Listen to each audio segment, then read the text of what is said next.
The Asia-Pacific region, like the rest of the world, has been pushing harder to transition to renewable energy. One key and growing component is wind energy, especially offshore. APAC has blown past other regions to become a leader in terms of installations and generation. But some challenges remain. CNA's Julie Yu looks at the state of play.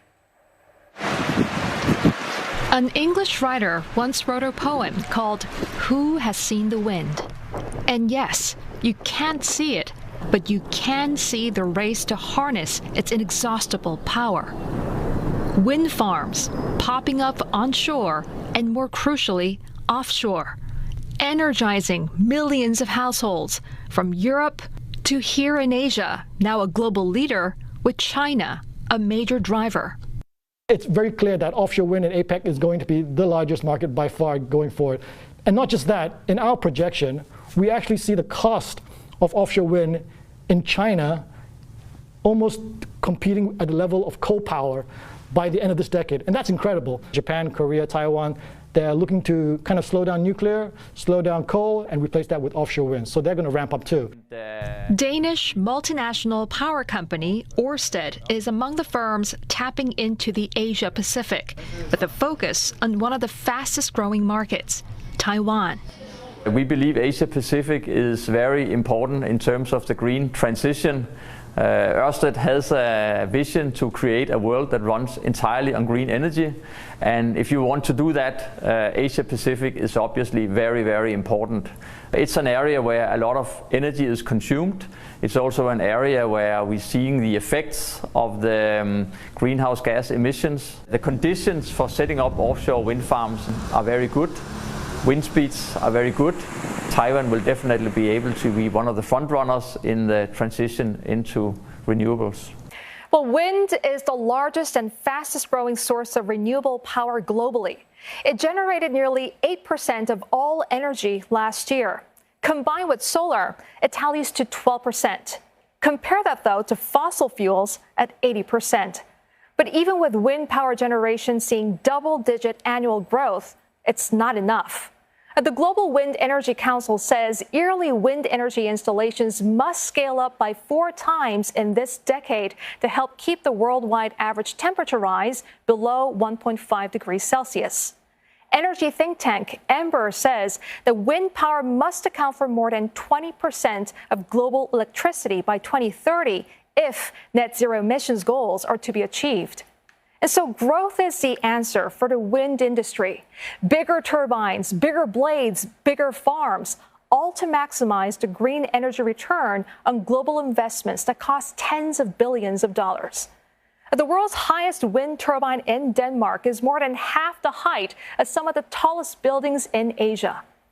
But China now boasts the largest offshore one at more than 250 meters. Its 120-meter-long blades can sweep an area equivalent to around 7 standard football pitches. A larger rotor diameter means more power can be generated. But while bigger is better, it also presents another problem. These giant wind farms are more complicated to install and maintain. They require very specialized and very expensive ships, according to Singapore-based fund Seraya Partners. Last year, it launched Sign Renewables, a company that owns, operates, and leases vessels for offshore wind farms.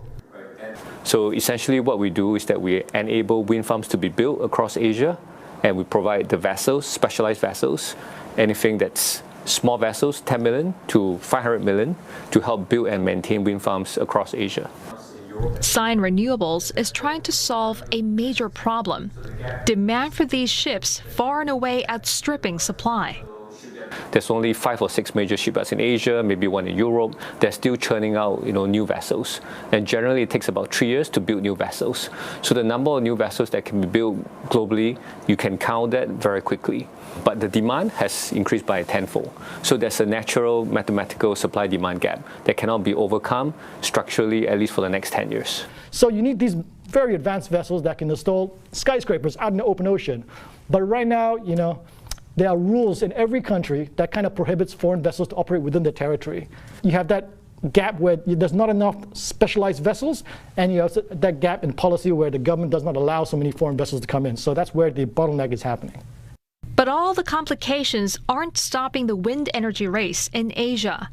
Sure, they're making it more challenging, but for companies such as Ørsted, nothing seems insurmountable.